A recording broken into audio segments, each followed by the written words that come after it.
Okay, we are now recording. Okay, I'll go ahead and start. Good morning. This hearing of the New Mexico Department of Health will now come to order. I would like to welcome you to the public hearing on the proposed permanent Rule 7.1.30 NMAC, administrative hearings for civil monetary penalties issued pursuant to the Public Health Emergency Response Act. In particular, the department is proposing to adopt a new rule following an emergency rule that was adopted in March, entitled, as I indicated, Administrative Hearing for the Civil Monetary Penalties Issued Pursuant to FARA. The purpose of the proposed rule, is to establish administrative hearing standards for administrative appeals of civil monetary penalties assessed pursuant to Section 12-10A-19 NMSA 1978, or enforcement of provisions of FARA. A previous version of the proposed rule was adopted, as I said, March 20th, 2020 via emergency rulemaking pursuant to NMSA 1978, Section 14-4-56. Pursuant to notice, this matter is being heard this 23rd day of July 2020 via Cisco WebEx online and via telephone. The hearing officer and counsel for the department, Chris Woodward, are physically present in the offices in Santa Fe located at the Reynolds Building, 1190 St. Francis Drive, Suite N 4100. We're in separate rooms so that we can speak without our masks on. Pursuant to notice, the public has been given the opportunity to comment on the proposed rule via Cisco WebEx and telephonically. The opportunity was also given to the public to submit written comments via email messages, and we're keeping that opportunity open through the close of business today at 5 o'clock. The time right now is approximately 9:27. We're starting a little bit late, as Mr. Woodward indicated, because of some technical problems here. My name is Craig Erickson, and I will be presiding over this hearing today. Assistant General Counsel Chris Woodward will be here on behalf of the department. This proceeding is being held in accordance with NMSA 9-7-60, and we'll follow the following procedures.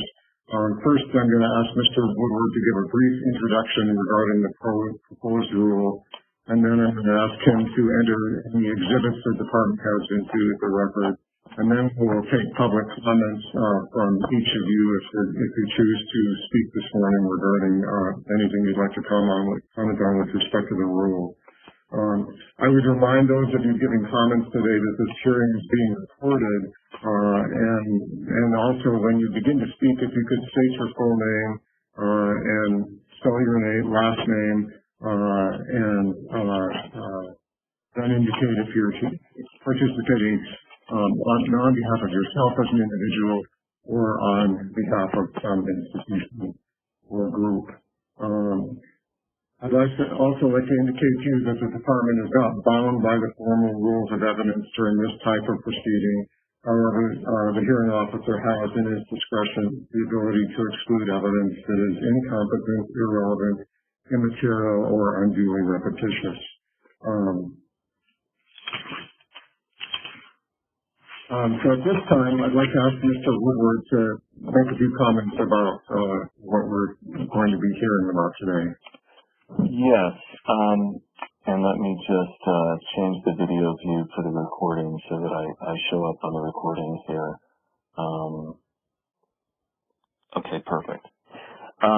So as the hearing officer mentioned, we're here today on the proposed Rule 7.1.30 NMAC, which concerns administrative hearings for civil monetary penalties issued pursuant to the Public Health Emergency Response Act. And so this rule, as the hearing officer mentioned, was initially adopted as an emergency rule in March of this year.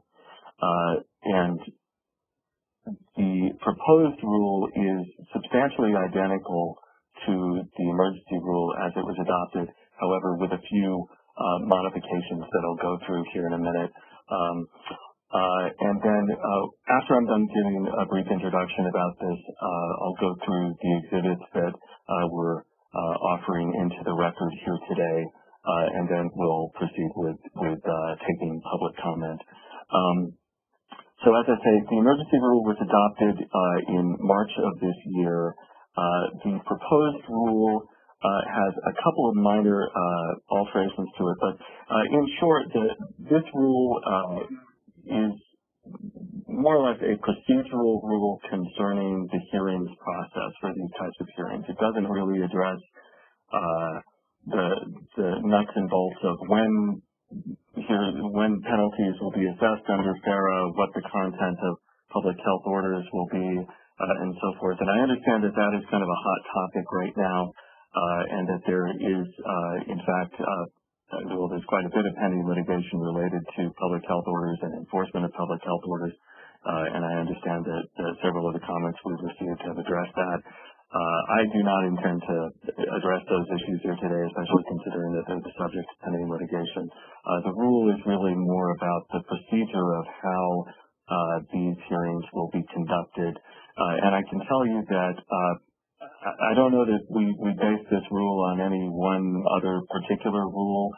We kind of borrowed material from various sources, and I think I would say that the content of this is pretty standard procedural practice as far as how hearings are adopted or how hearings are run for administrative type hearings.